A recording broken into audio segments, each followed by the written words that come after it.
Kannur central ജയിലിലേക്കുള്ള phone, ലഹരിമരുന്ന്, പുകയില ഉൽപ്പന്നങ്ങൾ എന്നിവയുടെ കടത്തു തടയാൻ നടപടി. മതിലിനടുത്തേക്കുള്ള തടവുകാരുടെ പ്രവേശനം തടയാൻ ഇരുമ്പുവേലി സ്ഥാപിക്കും. ശരീരത്തിലെ രഹസ്യഭാഗങ്ങളിൽ ഒളിപ്പിച്ചും മൊബൈൽ ഫോൺ കടത്തുന്നുവെന്ന് കണ്ടെത്തിയ സാഹചര്യത്തിൽ ജയിലിൽ സ്കാനർ സ്ഥാപിക്കണമെന്ന് അധികൃതർ ആവശ്യപ്പെട്ടിട്ടുണ്ട്. അരുൺ പൂപ്പറമ്പയാണ് കണ്ണൂരിൽ നിന്ന് വിശദാംശങ്ങളുമായി ചേരുന്നത്. അരുൺ, ഇത്തരത്തിൽ പലതരത്തിൽ തടവുകാരിലേക്ക് പല വസ്തുക്കളും എത്തുന്നുവെന്ന ആരോപണം പലപ്പോഴുമുണ്ട്. അതിന് തെളിവുകൾ അടക്കം പിടിക്കപ്പെട്ടിട്ടുണ്ട്.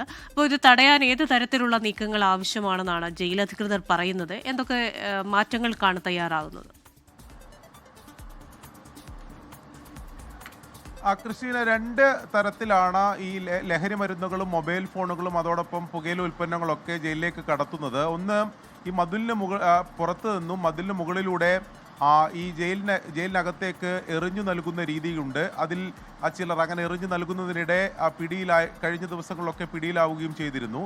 മറ്റൊരു മാർഗം എന്നുള്ളത്, കോടതിയിൽ പോയി വരുമ്പോൾ ഈ ശരീരത്തിൻ്റെ രഹസ്യഭാഗങ്ങളിൽ വളരെ നാനോ ഫോണുകൾ, വളരെ വലിപ്പം കുറഞ്ഞ നാനോ ഫോണുകൾ ഈ ഒളിപ്പിച്ച് കടത്തുന്ന രീതിയുണ്ട് എന്നതാണ് ജയിൽ അധികൃതർ തന്നെ കണ്ടെത്തിയിട്ടുള്ളത്. അതുമായി ബന്ധപ്പെട്ട റിപ്പോർട്ടുകളൊക്കെ DGPക്ക് കൈമാറുകയും ചെയ്തിട്ടുണ്ട്. ഈ രണ്ടു മാർഗങ്ങളും പൂർണ്ണമായും തന്നെ ഇത്തരം കടത്തുകൾ തടയുന്നതിന് വേണ്ടിയിട്ടുള്ള ചില കർശന നടപടികളാണിപ്പോൾ ജയിൽ വകുപ്പ് സ്വീകരിച്ചു വരുന്നത്. അതിൻ്റെ നടപടികൾ മുന്നോട്ട് പോവുകയാണ് എന്നതാണ് ജയിൽ വകുപ്പ് പറയുന്നത്.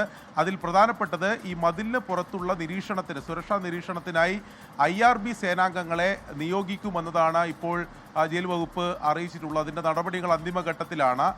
അതോടൊപ്പം കൂടുതൽ CCTV നിരീക്ഷണം ഈ മതിലിന് പുറത്തുണ്ടാകും. രാത്രി സമയങ്ങളിൽ ഉൾപ്പെടെ അത്തരം നിരീക്ഷണങ്ങൾ ഉണ്ടാകും. ജയിലിനകത്ത് ഈ മതിലിനോട് ചേർന്ന ഭാഗത്ത് ഈ തടവുകാരെ അങ്ങോട്ട് ഈ അടുത്തേക്ക് എത്തിക്കാതിരിക്കുന്നതിന് വേണ്ടി, അല്ലെങ്കിൽ അവർ വരുന്നത് തടയുന്നതിന് വേണ്ടി ഇരുമ്പ് വേലി കിട്ടാൻ തീരുമാനിച്ചിട്ടുണ്ട്. അങ്ങനെയാകുമ്പോൾ ഈ എറിഞ്ഞു കൊടുക്കുന്നത് തടയാൻ പൂർണ്ണമായും സാധിക്കും എന്നതാണ് ജയിൽ അധികൃതർ പറയുന്നത്. അതോടൊപ്പം ഈ കോടതിയിൽ നിന്ന് തിരിച്ചു വരുമ്പോൾ ശരീരത്തിൻ്റെ രഹസ്യഭാഗങ്ങൾ ഒളിപ്പിച്ച് കടത്തുന്നത് തടയുന്നതിന് വേണ്ടി നിലവിൽ അതിൻ്റെ ഒരു പരിശോധനയ്ക്ക് സംവിധാനങ്ങളില്ല. കേരളത്തിലെ ഒരു ജയിലിൽ പോലും അത്തരം സംവിധാനങ്ങൾ, ഈ ദേഹ പരിശോധന നടത്തുന്നതിന് വേണ്ടിയിട്ടുള്ള സംവിധാനങ്ങളില്ല.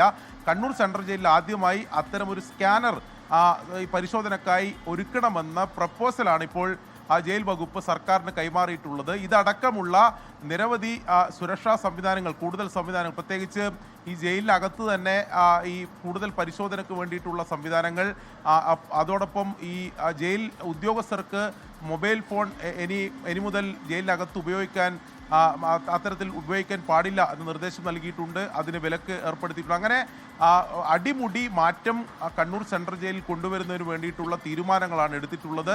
അത്തരം നടപടികളുമായി മുന്നോട്ട് പോകുന്നു എന്നതാണ് ജയിൽ വകുപ്പ് ഈ ഘട്ടത്തിൽ വ്യക്തമാക്കുന്നത്. ലോകത്തെവിടെയായാലും ഏത് സമയത്തും 24 വാർത്തകളും ഓഗ്മെന്റഡ് റിയാലിറ്റി പാക്കേജുകളും എക്സ്പ്ലെയിനറുകളും വിശദമായി കാണാൻ ഞങ്ങളുടെ YouTube ചാനൽ നിങ്ങൾക്ക് സബ്സ്ക്രൈബ് ചെയ്യാം.